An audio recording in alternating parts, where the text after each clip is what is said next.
Welcome to Anchored Not Anxious.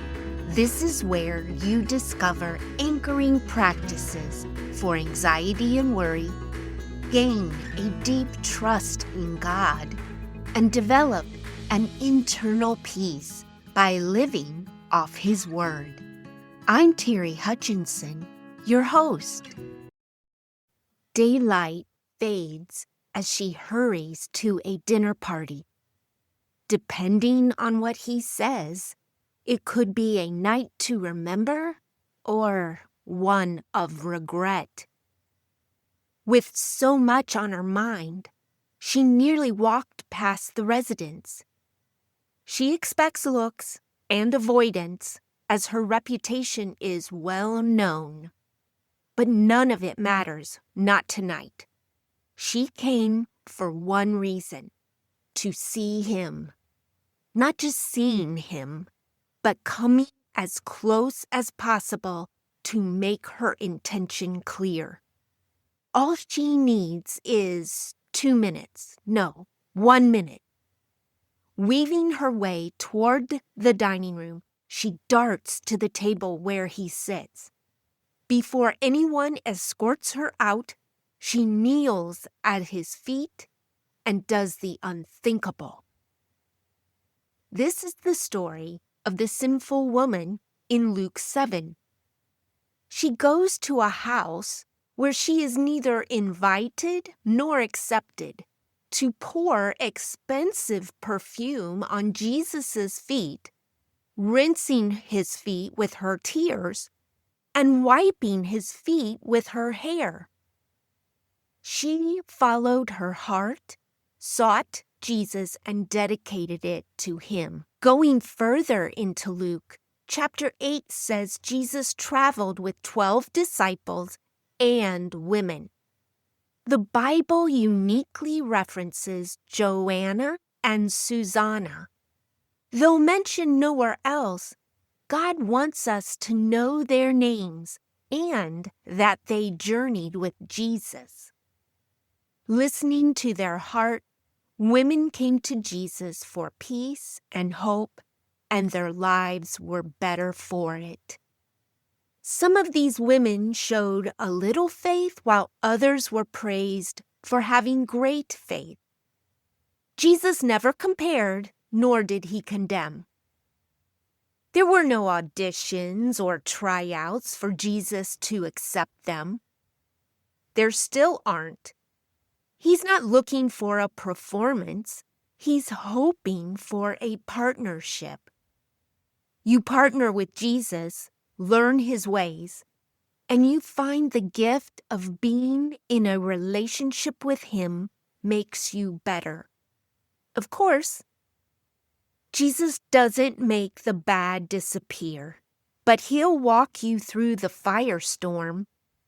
Your trust keeps you anchored to him, so you won't drift into despair. Unfortunately, we can't ask those women why or how Jesus made them feel whole. Maybe it was his words, his presence, or that he spoke to their soul like no one else could. So I'll ask you, how does Jesus make your life better?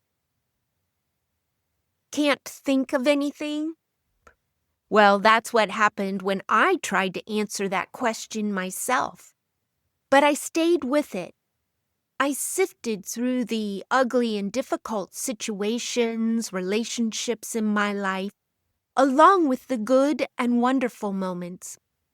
And I asked, how did knowing Jesus make a difference during those times? More importantly, what if I didn't have Jesus to cry out to and lean on?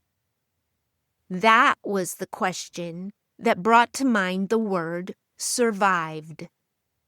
Yes, I survived the fearful and difficult, and so did my hope. It never died despite the challenges. The woman who wiped Jesus' feet with her hair felt like her life was incomplete without Jesus. She deliberately found him and made Jesus her focus. She made room in her life for him. I have to think she gained an assurance that her life mattered to him. There's something about knowing your life is significant to Jesus. It defies description. It dwells in your soul, and once it roots, it cannot be moved. You are anchored to the Lord.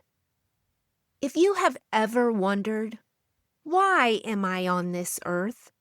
Or, does my life really matter?